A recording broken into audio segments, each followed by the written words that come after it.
Welcome into the Dynasty After Party. My name is Michael Sicoli. I am joined by Joel Wirth. We're going to be getting into that real soon. You see the title of this week's episode. It's Dynasty Running Backs. And for anybody that has watched our show before or listened to our show, we're not the biggest RB fan here group in the Dynasty scape, but we do know how important they are and finding value in those different tiers, like Joel broke down in this week's Club Fantasy article. We're going to be going through that and seeing where, maybe you want to buy someone in certain tier 1 or maybe sell someone in tier 3 or vice versa. All that we're going to be getting into, plus the coaching changes right after the video.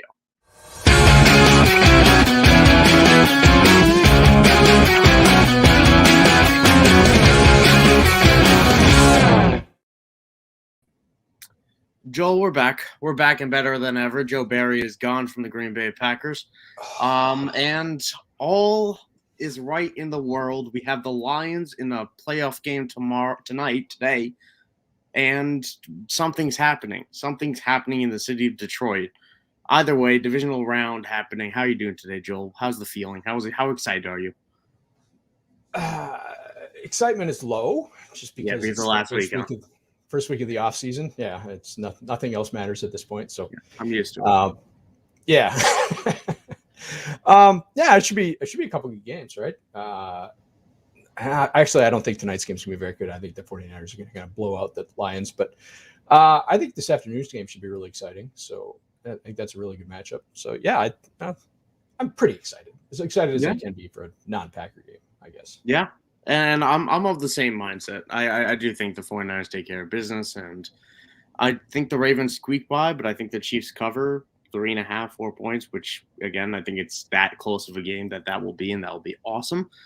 But good thing is, Joel, you wrote an amazing article on clubfantasyffl.com. Be sure to check out Joel's article about Dynasty running backs, because we're going to be going through that tier today on the show. But before we do that, make sure you're following Club Fantasy FFL at Club Fantasy FFL on Twitter, YouTube. Hit that subscribe, do all that amazing stuff.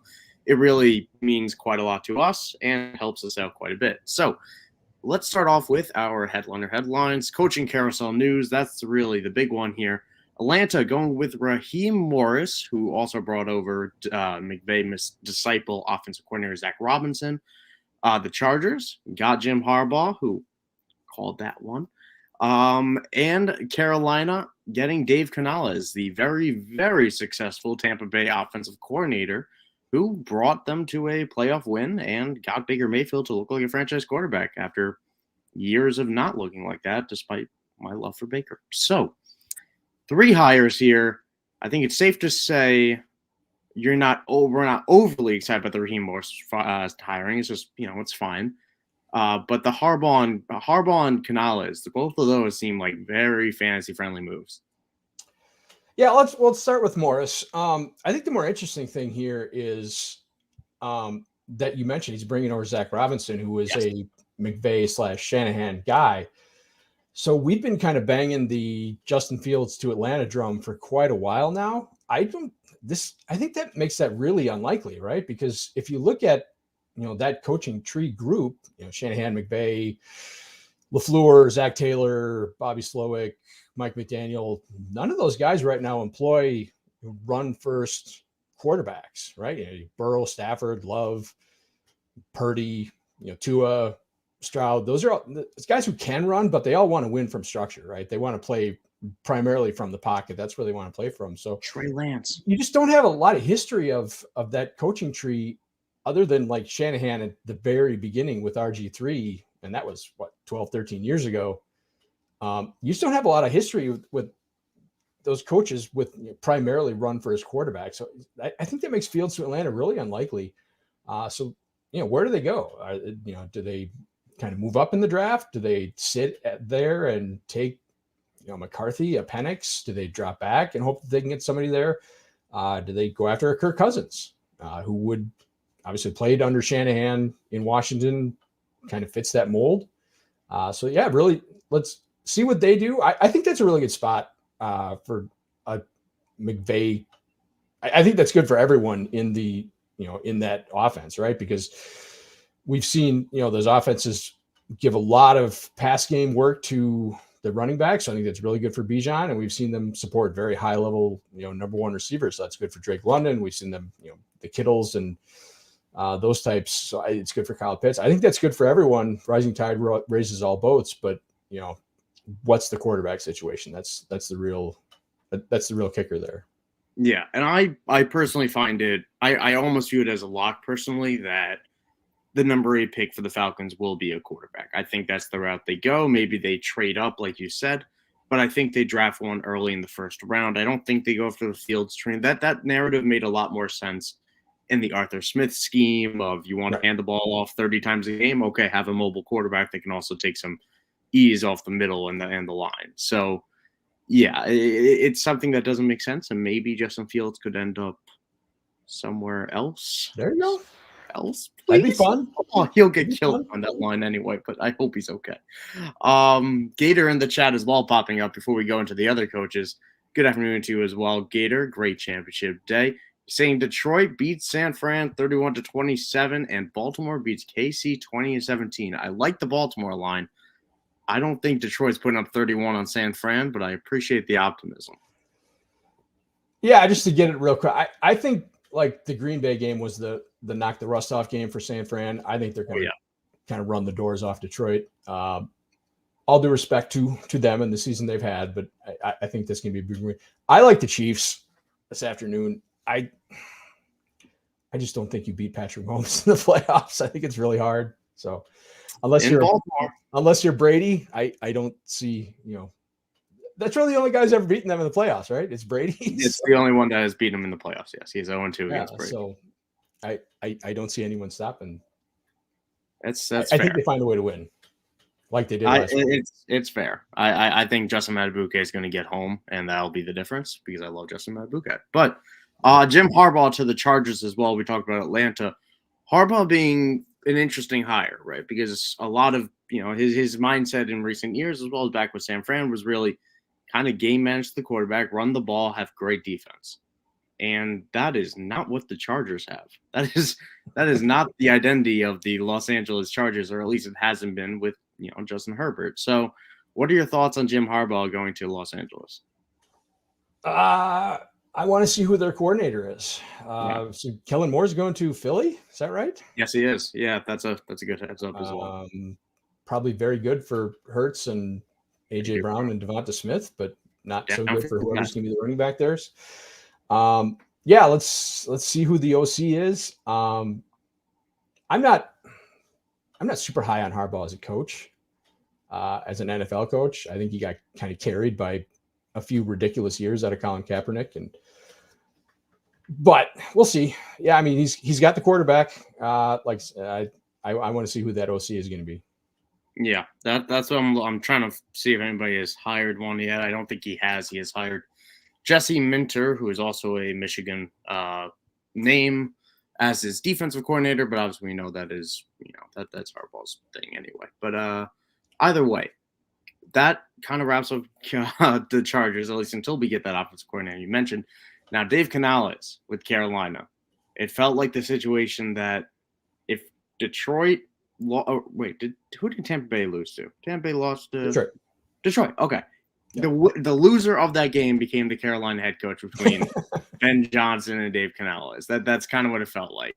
And it's Dave Canales, who, like I said before, really made a terrific season out of Baker Mayfield, despite many people, including myself, expecting Tampa Bay to be terrible. So how high are you on this signing? Because I got to say, I like this fit quite a lot. I'm a little dodgy on it. I think this kind of screams that nobody wanted that job of the high profile guy, the Vrabels, the Belichicks, the Ben Johnsons. And nothing against Dave Canales. He's like I tweeted out earlier this week when the hire was made. He's done obviously some very good work with Geno Smith, with Baker Mayfield, some obviously the reclamation projects. But those guys, those offenses had multiple elite to high end receivers, and Carolina does not. So no, they do. I get you want to make kind of a quarterback whisperer, put him in place with Bryce Young. I just don't know if the infrastructure is there, and we talked about this last week, to support the quarterback. I don't think they're ready for that kind of coach. So Interesting. Yeah. And that is the one thing that, we know David Tepper, the owner of the Panthers, we know he has a bit of a short fuse for his coaches, but he did give Canales a 6-year contract.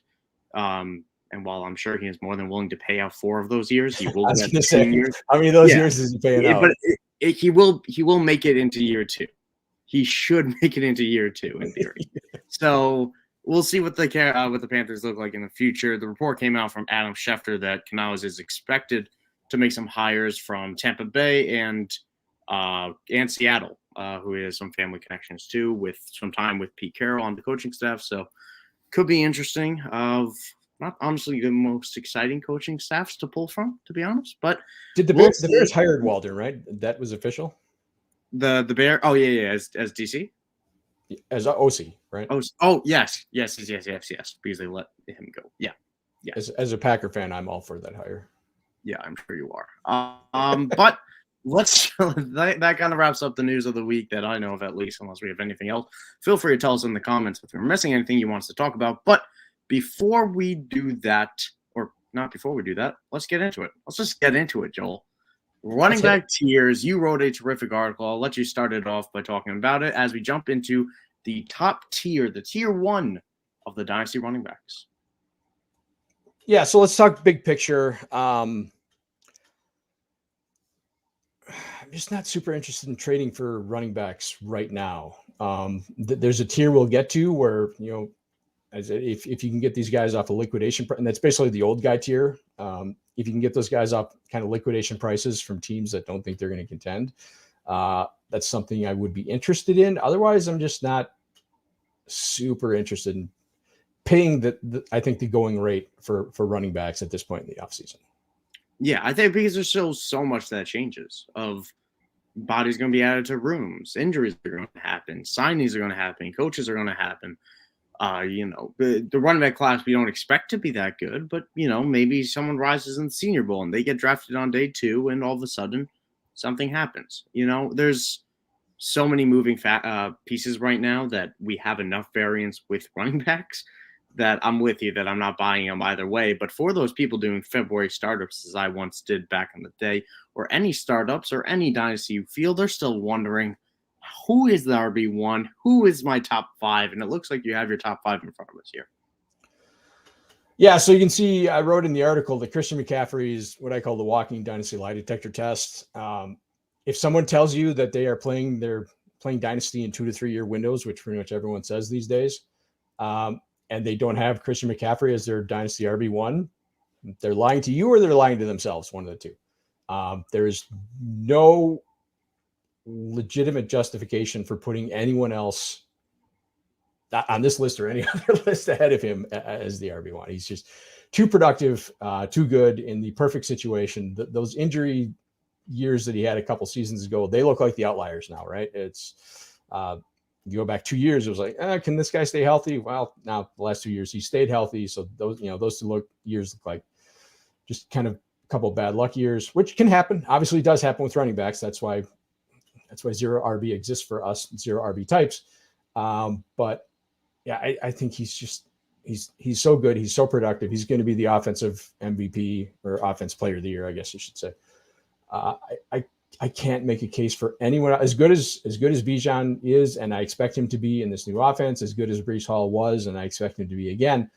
I cannot make a case for those guys to go ahead of McCaffrey. My hot take is that I will still take Bijan Robinson ahead of just having so much more tread on the tires, and I do have faith in the coaching staff to give him work. But he is still my RB. I would be right there with him because of everything you just said and what we talked about before of variance. There isn't really variance with Christian McCaffrey. Even with Bijan Robinson, we have a new coaching staff coming in. I'm speculating that he will, get the work that we expect him to get. But we thought that last year too. But Christian McCaffrey, Kyle Shannon's not going anywhere. Brock Purdy's not going anywhere. Debo, Kittle, they're all staying. Everything's there. The line's there. It's so stable and ridiculously stable in San Fran that there really is no reason to overthink it. I'm with you on that. I understand that. That's why he would be my RB2. But these other 3 names, I noticed you're calling Jahmyr Gibbs a sell, and I understand why, because everyone is on fire about Gibbs right now. They are loving it. But you're saying sell, and I'm curious to hear more about it. So my overriding thought on running backs is the way to do it is to sell at their peak. Now, finding their peak is hard, right? Because you never know, especially with someone that young. Yeah. Could there be another level? I'm always going to be in favor of getting out while I always want to be a year too soon rather than a year too late, right? Because if Gibbs goes out and pulls a Breece Hall or Javonte Williams or so many other guys, tears his ACL, his value tanks immediately. You can get nothing, basically nobody's going to want him. So and like you said, the infrastructure in Detroit is not going to change next year, right? It's still going to be David Montgomery. It's still going to be Jahmyr Gibbs. It's still going to be Jared Goff. It's still going to be the same offense. Yeah. Ben Johnson's probably going to be gone, but they're probably going to run a similar offense. It'll be a lesser version of Ben Johnson's offense. Right. It won't be as creative, but it'll be structured similarly. So I don't think there's his value his dynasty value puts him in this tier. I don't think his production puts him in this tier. So I'm of the mindset that I want to move the dynasty value before the production craters.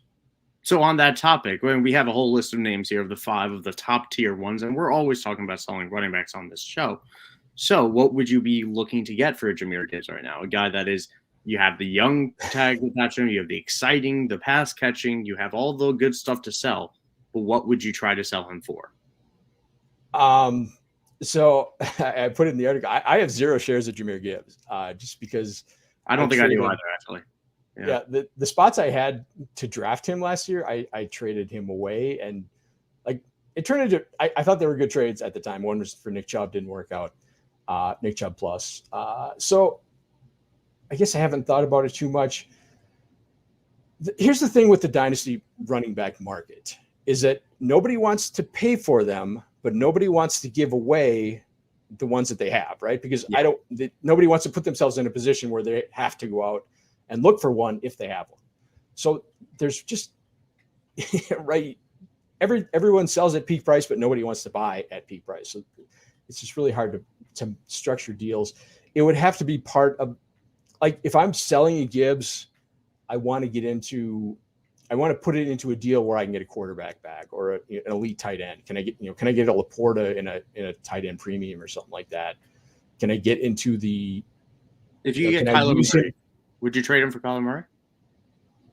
Oh, I would in a heartbeat. Sure, if I needed a quarterback, absolutely. I think there's probably people in general, right? Yeah. Unless I already had too many. That would make the deal on both sides. Yeah, that's about where if I can go straight up for a tier 3 quarterback, absolutely, for sure. Yeah, and I'm curious, as McCaffrey as your RB1, does your price change between McCaffrey and Jahmyr Gibbs? Obviously, it's all the same tier here, but would you expect more if you were trying to sell Christian McCaffrey?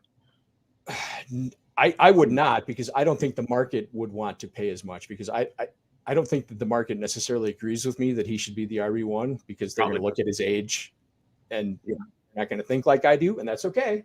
But so I don't think you can get as much for McCaffrey as you would for Gibbs. So like McCaffrey, I can't, and the teams that I have him on, I can't imagine trading him, because I don't think I would get the return that I would want for him. Yeah. You get a first and a throw, and it just doesn't really feel worth it. Exactly. And I made that deal a couple of years ago, and I'm kicking myself for it, because if I had McCaffrey on that team, it would be a really good team. So I traded him essentially for Bijan, and as we've talked about on this show, and this year I was eliminated in the first round of the playoffs. Who knows? Maybe that rolls differently. But let's jump over to tier 2 now. As I scroll on down here, if you're watching on YouTube, you can follow along with Joel's article here. Again, you can check it out at clubfantasyfl.com. Tier 2, for the believers, you titled it. You got Kyren Williams, Devon Achane, Travis Etienne, Rashad White, Kenneth Walker, and James Cook. I think the big name that stands out here, as you started by writing out, is Kyren Williams, day 3 boy who did nothing in year 1 and has lit the world on fire in year 2. Yes, and like I put in the article, I'm seeing a lot, like on Twitter and the interwebs, that a lot of Kyren Williams is a sell. Kyren Williams is a sell. Get out there and move him. What are you selling him for? right? Is anybody going to give you back what the production that you can the production that you can expect from Kyren Williams? So like my contrarian mind, when I see Kyren Williams as a sell, I want to go out and buy, because I generally think that people kind of overstate that. And if people are looking at Kyren Williams as a sell, then I want to buy. But like we said, nobody wants to give up what they have if you have a running back. So I just and this is like, we're going to talk about this the whole show. It's really hard to structure deals for running backs because of the way the market is acting right now. Yeah. And I want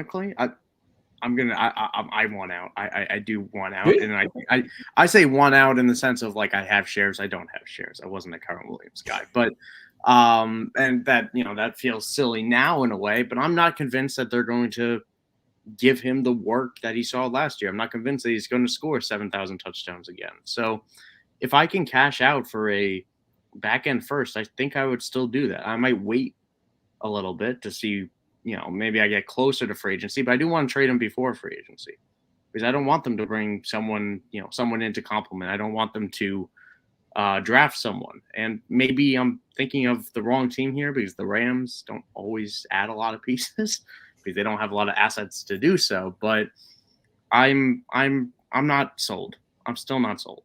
And maybe that's ignorant or stuck in my process, but this is probably the first player that I was really out on that has really, really proved me wrong. Outside of, I guess, Josh Allen, and even then for fantasy it made sense. But I don't get it. I don't know how he's doing this. I don't think he's athletic, and yet he's ripping off 60-yard runs. I don't know how he's doing it. But and that's fair. And I think that's kind of the prevailing mindset. Yeah. But so like when we get to draft time, and like I'm on the clock with a competing team, and I'm sitting at 111, 112, 110, something like that, and I don't love what's there, I think at that point I might be willing to make a Kyren Williams deal for something like based around Kyren Williams for a late first. Right now, I don't want to make that deal. Yeah, I'm trying to think of some player values here. Would you rather Marquise Brown or Kyren Williams? It would depend. I'm in the nail on the head with these random names. This is not close. Prepared. I gotta say, this is not prepared at all. I'm right there. Yeah, I think the dynasty value is about the same. I would rather have Kyren Williams, because I think he has a better path to productivity. But I think when you compare the unknown of Hollywood Brown and where he's going to go, what his situation is going to be, does he stay in Arizona and have Marvin Harrison on the other side of him? Does he go somewhere else? There's a lot of unknown. I just don't think he has, I don't think Hollywood Brown has any dynasty value right now. So I think I'm buying him, man. But I said that last week. I agree. But as much as you see people say, sell Kyren Williams, I still think he has more dynasty value than Hollywood Brown does right now. So in a vacuum, I would probably take Kyren, but like I said, that's not a deal I want to make right now. Yeah. Now we got a few other names here. We got 5 other names: HN, ETN, White, Walker, and Cook. And we should touch on HN, because that's someone we have talked about all year. Is he a top 5 running back? Is he a top 10? Is he a top 30 when he gets hurt? And all of a sudden, we got him in tier 2 here with the best of the best, really, or almost the best of the best. So what are your thoughts on Devon HN going into year 2, Raheem Mostert, a year older? What are your thoughts? So he continues to be, for me, like the anti-Jahmyr Gibbs. I think they're just basically the same player, but the community values Gibbs significantly higher than HN. And if you think about it, Gibbs missed time this year too. It was early in the season, but he missed 2-3 games, hamstring injury. So didn't have to go on IR like HN did. But I think they're in similar situations where I don't think either team is bringing in competition, because the competition already exists. So who has a better chance to kind of transcend that competition? Is it HN over Mostert and Jeff Wilson, or is it Gibbs over David Montgomery? I would say it's likely HN. And it's 2 offenses that you have faith in to score. So these offenses will both be moving the ball. So that's almost a moot point between Detroit and Miami. If anything, I would expect Detroit to make a step back where Miami might make a step forward next year. Yeah, so like I can't trade HN because I have him basically everywhere. He's probably one of my most rostered players of the high end players, not just roster clogger bottom feeder guys. So, and like I've made multiple Gibbs for HN plus trades, and that's kind of the reason I have a lot of HN and not a lot of Gibbs or any Gibbs at all, to be honest. So I can't trade for him because I have him everywhere, and I'm not moving off, because I can't imagine I'm going to get the value that I place on him.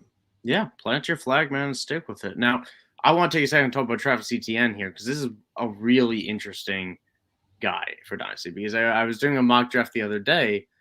I got him back of the third, I think. I got Travis Etienne, non-Superflex startup mock. That's late. That's really, really late for a player that is going to still be on what I expect to be a good offense and will get a ton of touches. And I still think he's a good player despite being somewhat inefficient this year and stretches.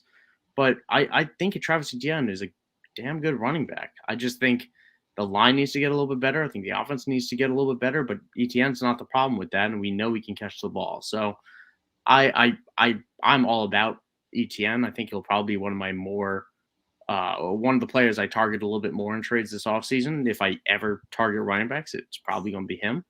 But I'm curious on your thoughts because right now the Dynasty community is very low.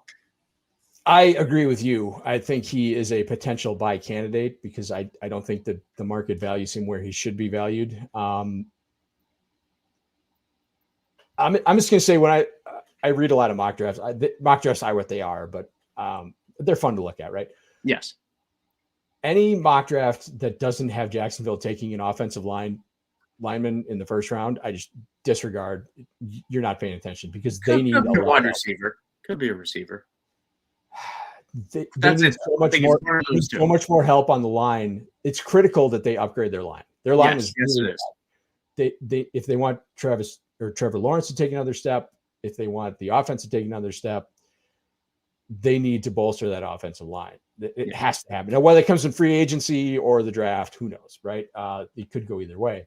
But they need to take steps. If they do that, and I assume they will because they have to, because they have an offensive coach, and if that offense doesn't perform, he's not going to have a job next year.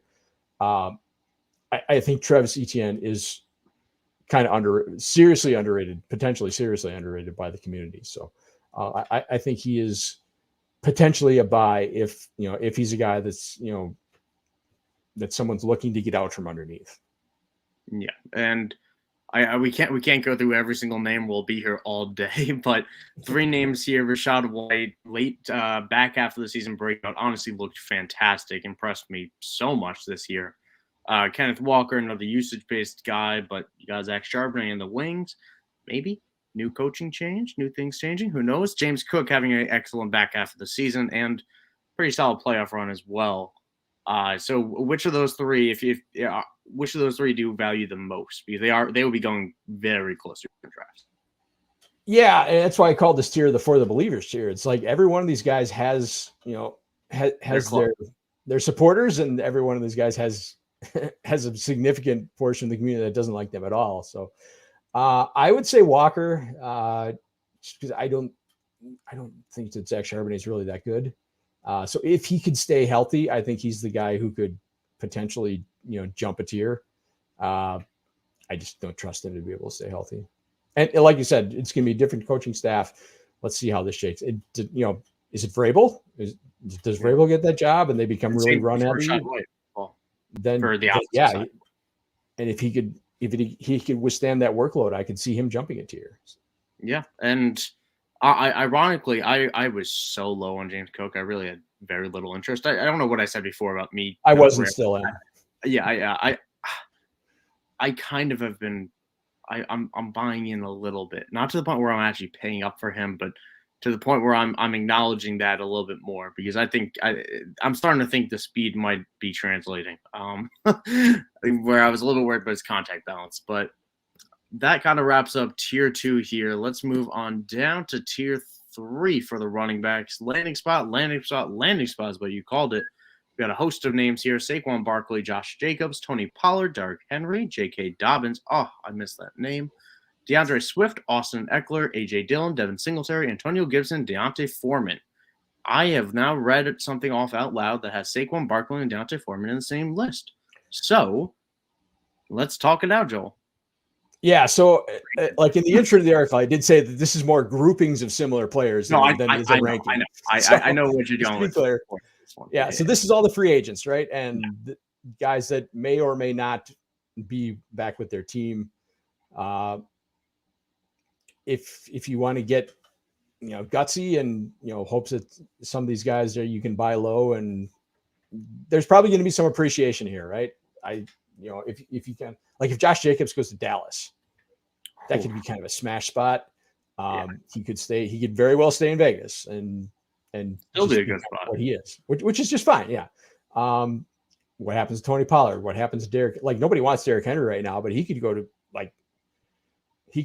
somewhere in Dallas. He could find a smash spot. So, J.K. Dobbins, man, I had so many teams that he wrecked by getting hurt. This is why I'm a zero RB guy. I had so many teams that were just counting on him to be going into the season with him as kind of the anchor, that I got for a decent price or, held on to, and then he tears his Achilles in week 1. And it's like, crap, now I'm starting over. So. I loved J.K. Dobbins so much. I did too. I loved him in that spot. I loved him with that team. I loved him with Lamar. Yeah, just not fair. Devastating injury. But we do have all these names here. And then, like you said, it's kind of hard to make judgments on these guys until we know where they're going to be. Now, the number one name on this list is obviously Saquon Barkley. And I want to ask you this: is Saquon Barkley a Giant next year? Because as someone who lives in New York, that is the talk of every sports radio every other day, if not every day. And truthfully, I don't know which way he's going to go. I expect him to be, but certainly no guarantee. But I'm not sure who's going to pay him more than the Giants would. Yeah, I don't either. I can't even think of I can't think of teams that pay running backs nowadays normally, because we don't have that many vacancies as well. We rarely do, honestly. So we'll see. But we don't really need to linger on this tier too much. I guess which of these let's pick two names each because this whole tier, right, is about people that are going to jump up and then fall down based on landing spot, right? So with that in mind, let's. Who do I want to buy? Is that the question? No, I was going to say pick two that are going to jump and then pick two that are going to fall. I think the two that would. Let's get rid of the Deontay Foreman, Antonio Gibson part. Yeah. I think the two that could potentially exceed their current dynasty value is Eckler and Henry, just because if they get spots, if they go to spots where they are the clear number one, I expect them to be very good and very productive. And, guys, you're going to have to trade a late first for in the playoffs because, they're productive and still playing. Yeah, Henry was the name that jumped out to me as well. It feels like that guy's going to get a good spot wherever he goes, because at the very least he's going to be scoring touchdowns. We know that. And he's not going to be picking, a 3-win team. That man deserves a chance to run at a title, and he will probably jump at that chance. So it'll be very interesting to see where these guys land. Let's jump on over to tier 4. I'll point out Caesar E in the chat saying Ertz over half a yard. He is not playing today, so I'll take the under. But was he inactive? Yeah, he's inactive. Wow. Last I saw yesterday, he was expected to be inactive. I guess it's way too early for the inactives for that. He couldn't get ready in time type of situation. On the short turnaround. Yeah, not overly surprising, I guess. But let's move over to tier 4 here as I scroll down, calling it the you don't have to squint to see a path. David Montgomery, Jalen Warren, Isaiah Pacheco, Javonte Williams, Ramondre Stevenson, and Zach Charbonnet. You do not have to squint to see the path to these guys, and I think that kind of speaks for the tier right there. It's a good title you got there. Yeah, it's basically guys who are kind of primarily guys in shared backfields who, if they could A, stay healthy, and B, have that backfield to themselves, could be, borderline elite players. But, that's a lot. It's a lot to ask. So it's not these are not guys you should be paying a premium for in any respect. I think Javonte Williams is going to be someone I try to grab in trades this offseason. Of somebody that I loved coming out. I was worried about him this year because of the LCL injury, ACL coming 1 year off of that. But being 2 years removed, I kind of want to bet on the talent again. And all these guys don't have to deal with Russ. Won't have to deal with Russ. I have no idea what Sean Payton's going to be doing with that offense, truthfully. I really have no idea what the plan is. But I do kind of want to be looking at Javonte Williams. Isaiah Pacheco is someone else that has massively impressed over the last month or two of football, as KC running backs seem to do. They get better late in the year. But yeah, Javonte Williams or Isaiah Pacheco, those two names stand out to me. But what are do you have any thoughts on some of these guys? Jaylen Warren being probably the biggest breakout of this bunch this year. Yeah, I agree with you on Javonte just because his value is so low right now. It is. There's very little appetite in the community for acquiring him. So if he's on a team that has, a significant investment in running backs and, you could kind of pry him away for little, for a non-excessive cost, that might be kind of a target. Jaylen Warren, I just don't think he's any more than as good as he looked. I don't think he's ever going to achieve like Bellicao status, right? I don't think he's ever going to win for him. I think you do have to swing.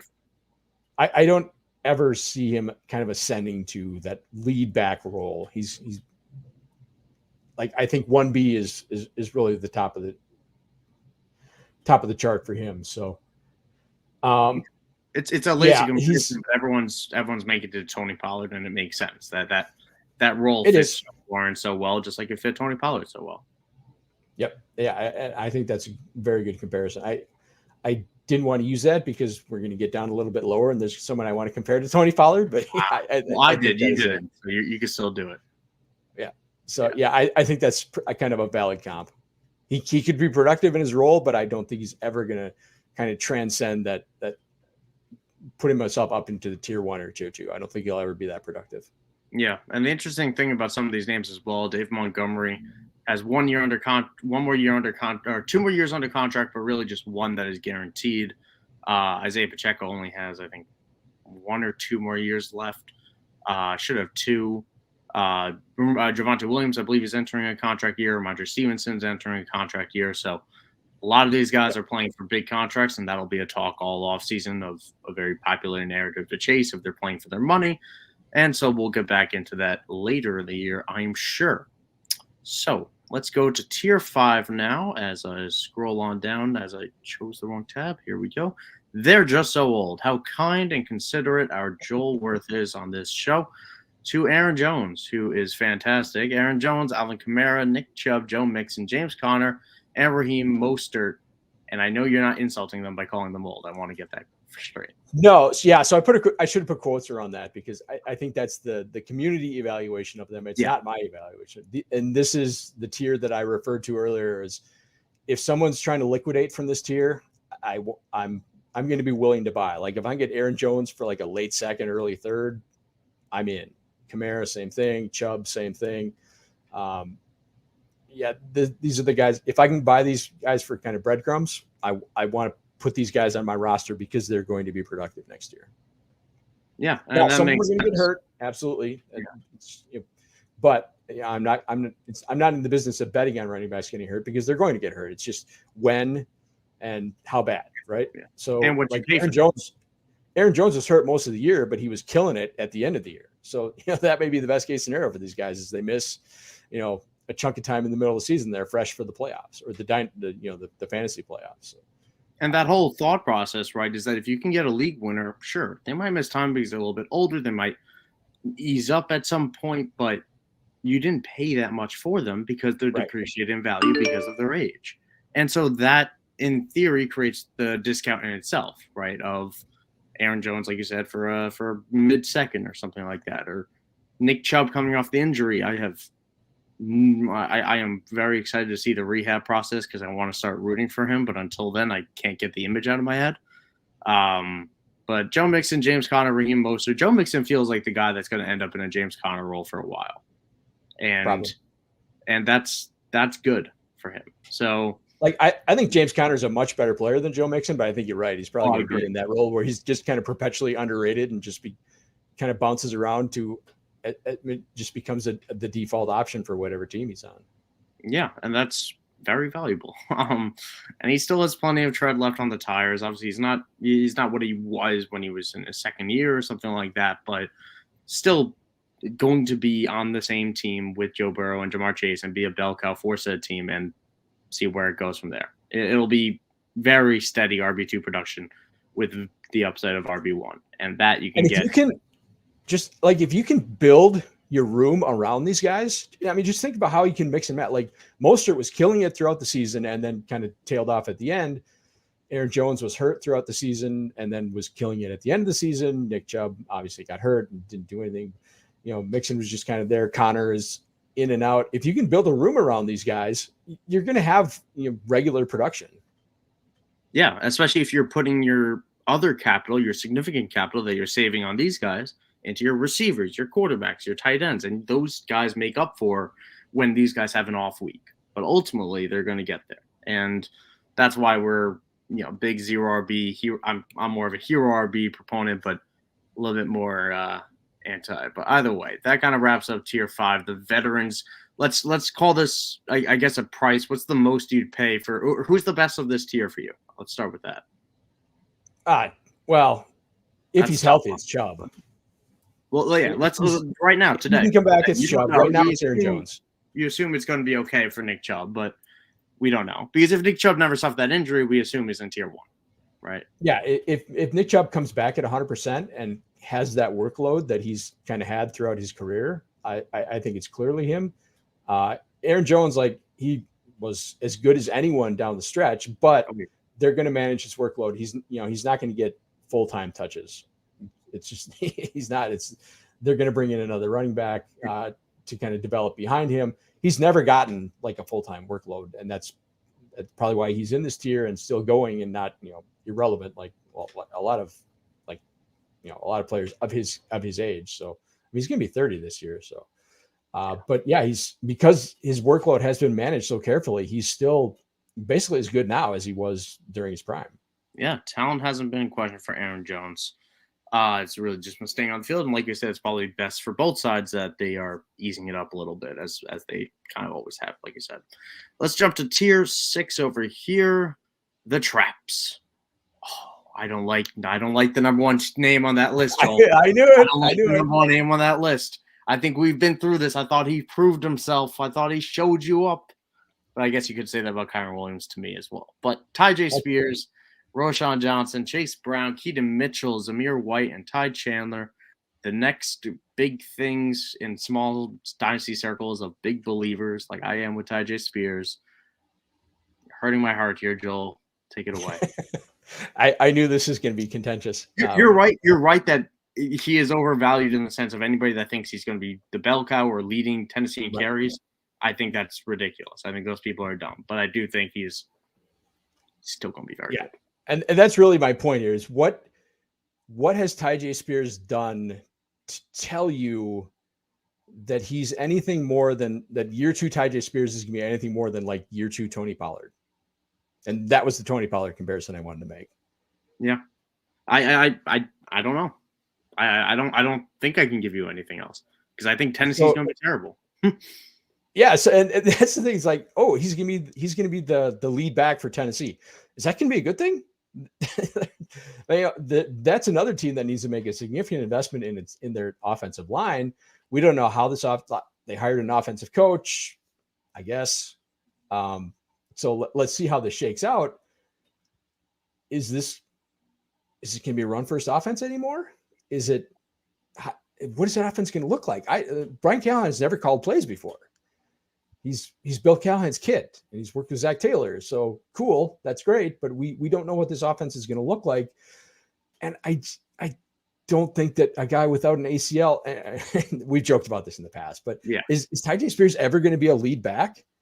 I fully expect him to make a back. That's a spot that, a Saquon Barkley, a Josh Jacobs, and, any of those free agent guys could go to and just destroy whatever dynasty value Tyjae Spears has right now. And it's pretty significant, right? Because he's kind of the buzz guy. He's the buzz running back right now. Yeah, and I'll throw this out of where I expect Tyjae Spears to make his hay is in the receiving game. I think he could catch so many passes in this offense that has more question marks at receiver than it does anywhere else on the roster, arguably. And there are a lot of question marks on that roster.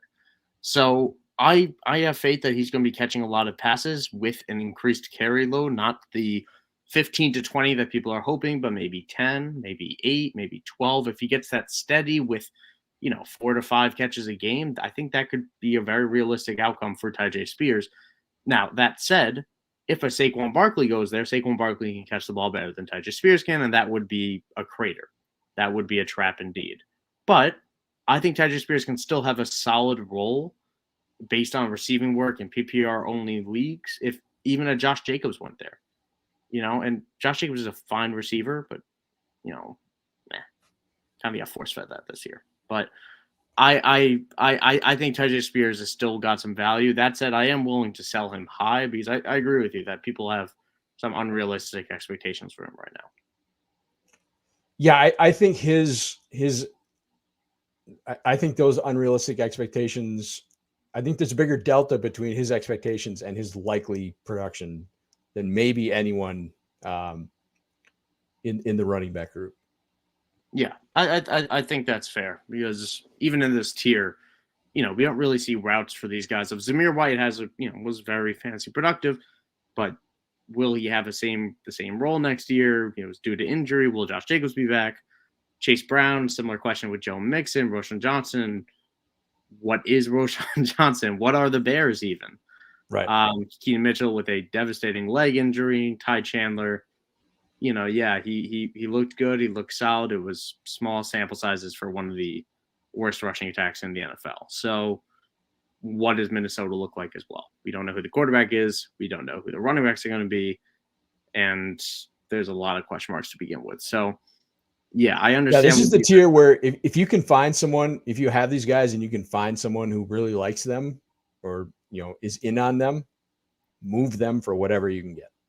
Yeah, and these are players with cult followings. You're right. There are yeah, exactly, rabid Ty Chandler fans, and you probably have to look around, right? It's like Tyjae Spears is going to have value to most of the people most of the managers you would try to offer him to. The rest you're going to have to look around. You're going to have to dig, put some feelers out there, but you'll be able to find those guys. Yeah, I have at least 2 people in my league that I know are Roschon Johnson fans, and I've already begun talking to them about selling him to them. So that. Yeah, I'm with you on that. And if you had to pick one of these guys to sell, it would be Tyjae Spears, I'm guessing. Yeah, see, this is my problem with the Dynasty content creator, what community in general is. We talked about all these articles and all these posts about Kyren Williams should be a Dynasty sell right now. Tyjae Spears should be the Dynasty sell. No, because nobody wants to pay the going rate for Kyren Williams because nobody trusts him. But everybody wants Tyjae Spears. That's the guy you should be selling because he is just as much of a question mark, if not more, than Kyren Williams. He's never produced like Kyren Williams has. He's the guy. Your clickbait article should be sell Tyjae Spears. There are next to Arthur Smith is interviewing for the Steelers offensive coordinator job. No. Don't talk.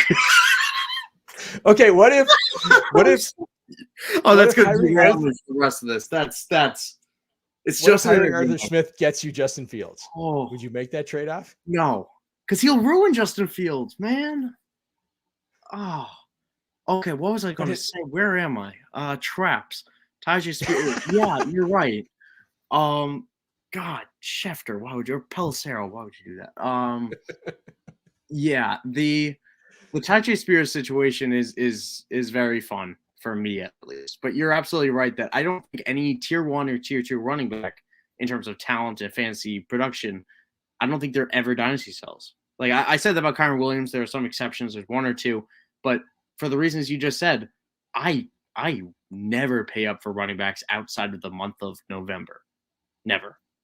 And I will never be against selling them.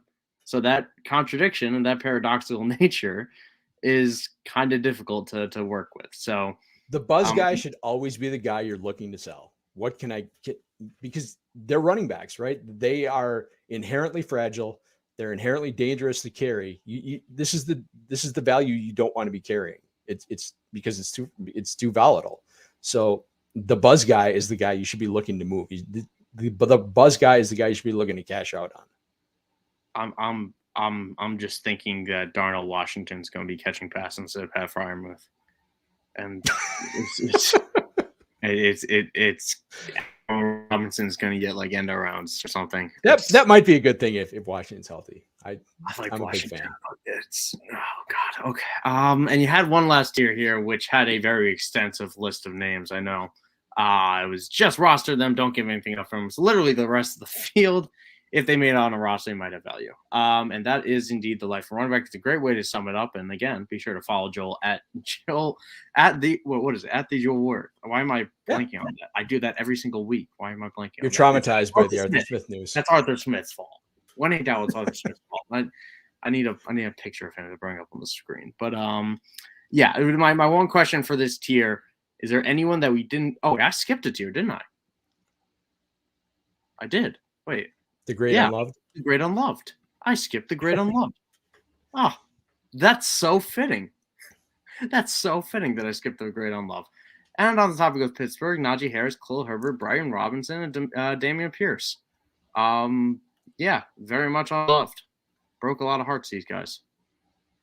But yeah, they're guys who are probably going to have some level of production value next. They have zero trade value, but they're going to have some. Like Najee Harris is a guy that people just want to get out from just because they're kind of embarrassed to have rostered him and spent what it cost to acquire him. Are you talking fantasy or are you talking? Yeah. No, like Dynasty. Like I have a league where I took him as the number 1 overall pick in a class with Jahmyr Chase and Trevor Lawrence and non-quarterback, I should say, but Kyle Pitts and Javonte Williams. That didn't turn out, but a lot of guys in that class, Jalen Waddle, Devonta Smith was in that class. A lot of guys in that class I would much rather have than Najee Harris, but he's going to have a role next year. He's going to be productive. It's not going to be great. It's not going to be efficient, but he's going to be a guy you can plug in your lineups. So this is kind of the 0 RB tier, I guess. Guys that nobody wants, but you're going to be able to take them really late and pop them into your lineups. And that's what Brian Robinson did for a lot of teams this year, of getting so much work over the front half that I actually thought I had a chance in Scott Fishbowl because he was getting all those damn carries and he was actually working it for me. And then he missed time and then it was the end of the road. But let's say of these 4 names, do any of them have a chance to be more than what they are? I think Khalil Herbert probably has the greatest chance of doing so. Maybe Dameon Pierce, but I've never been a big Pierce guy, so Khalil Herbert is kind of where I'm looking at. If I'm tackling this tier, I'm gonna chase some upside, I guess, and go Khalil Herbert. But what are your thoughts? Yeah, I've kind of always been a Herbert stan, I guess, as the kids would say. So I think he's. Like Najee's going to be valuable. It's just that he's just toxic, right? Nobody wants him. Nobody wants November and December. He is I believe he is the best running back in terms of yards in the month of December since he's been drafted. Because for some reason it takes him 3 months to rev up the engines, and I don't get it. But yeah. I mean they could make investments in their offensive line, get new center. They should get better just by osmosis, right? Just from more experience with the guys they brought in, having more time together. They should just generally be better at that offensive because they've got some talent on the line now. It's not the disaster it was a couple of years ago. So we'll see if Arthur Smith goes to Pittsburgh. If that happens, I don't want to traumatize you further, but let's save that for another show. Najee Harris could be Tyler Algier on steroids. Is he Bijan? Well, he's not Bijan Robinson, is he? No, he's not. I don't think the Steelers have a Bijan Robinson. Ryan's saying in the chat as well that he bought so much Herbert last year. He needs a good 2024. He needs it. Yeah, so did I, honestly, Ryan. He was one of my favorite late round zero RB type of buys. He's always in the 12th, but got hurt with the injuries early, kind of popped off for a little bit, then fell back down to earth. Yeah, you talk about injuries that kind of cost you in Scott Fishbowl. That was kind of mine. Is he was kind of holding my running back room together until that injury. So just because I'm a zero RB guy, and that was one that was working out until it didn't. So. Yeah, and we saw him work out, and I think that's the important distinguisher here of the four names here. We saw Khalil Herbert look good, and then injuries caused him to kind of fall off a little bit. I mean, he had some efficiency issues on his own, but it was injuries that really sidelined him more than the other guys. That, yeah, Brian Robinson got hurt too, but he wasn't good with his work. Dameon Pierce was behind Devin Singletary for the entire year, who I like. That's really the kind of theme with this tier is these are all guys who are inefficient, but they still got work despite that inefficiency, and I don't think that's going to change. Yeah, I can see Chicago making an investment, but all these guys, all these teams, you could see making an investment, but if it doesn't happen, then these guys are going to go right back to being starters. 10 times more valuable than they are right now. Yeah, exactly. Yeah. They will be more productive than their dynasty value. And that's really how you find, diamonds in the rough and how you get that dynasty production, right? Is by getting the guys late in drafts that will get the work, and you didn't have to pay, first round, capital for him. In past years, if you want to pay a third for Joe Mixon, for an inefficient but heavy workload type of season, maybe he has a few blow up games because he's on a good offense, he gets a few touchdowns, great. But there's the names late that also get a ton of work that you didn't have to spend 7-8 rounds more of capital to do so. But neither route is wrong. It's just which way you want to build your team. I think that's really what we try to promote here at the Dynasty After Party, Joel. Yeah, it's basically how do you want to structure your roster, and who do you want to be carrying at the various positions. And Joe Mixon may be aspirational for that tier, but if you pull a Joe Mixon out of that tier that really costs you nothing, that's a win. Yeah, and we're just trying to help you find value here. And that was our Dynasty RB show. Thank you again, Joel, for the amazing article, which you can check out and read for free at clubfantasyffl.com. Be sure to do that. I'm sure we'll have the link in the YouTube video below, or I'll make sure that it's in there, as well as timestamps for you to hop around, come back to this, in a few weeks, call us dumb. In a month, call us stupid, call us all the bad things that comment sections can. We want it. I envy them, Joel. I do. I want it. So either way, tell me how I'm wrong and go forth, and, or just be nice. It's fine. Either way, there's a terrible outro. Be sure to follow Joel at Joel Wirth on Twitter. Be sure to follow Club Fantasy FFL at Club Fantasy FFL, and you can follow myself at Michael__Sicoli. That kind of wraps up our Dynasty After Party here in the divisional round. Everyone have a good day. Enjoy your Detroit Lions beating the 49ers, hopefully. And the Ravens taking on the Chiefs. Should be a lot of fun. Remember, everybody, Dynasty's like disco ball, keeps on spinning year-round. So join the club every week at now 1 p.m. Eastern right here at Club Fantasy. Be safe, be healthy, have a good day. Enjoy the game.